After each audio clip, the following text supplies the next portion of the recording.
বৈষম্য বিরোধী ছাত্র আন্দোলনের মাধ্যমে গণমাধ্যম ও সাধারণ মানুষের নজরে আসেন ঢাবির সমন্বয়ক সার্জিস আলম।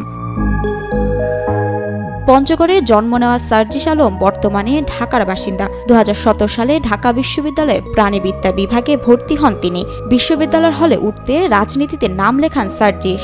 2019 সালের ডাকসু নির্বাচনেও ছিল তার অংশগ্রহণ, তবে দলের সাথে মতাদর্শ না মেলায় 2022 সালে ছাত্র রাজনীতি থেকে সরে আসেন বলে দাবি করেন তিনি। ঢাকা বিশ্ববিদ্যালয়ের ডিবেটিং সোসাইটির একজন বিতার্কিক হিসেবেও বিশেষ সুনাম ও খ্যাতি রয়েছে সার্জিস আলমের।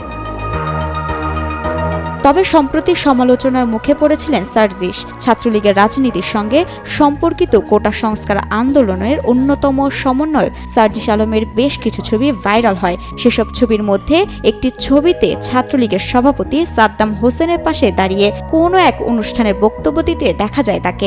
বসুন্ধরা টিস্যুতে ছাড়ের ছড়াছড়ি। বসুন্ধরা টিস্যু নিয়ে এলো নিশ্চিত ছাড়। সমালোচনার মুখে সামাজিক যোগাযোগ মাধ্যম ফেসবুকে দেওয়া এক স্ট্যাটাসের মাধ্যমে এ বিষয়ে জবাবও দেন এই বৈষম্য বিরোধী ছাত্র আন্দোলনের অন্যতম সমন্বয়ক সার্জিস আলম।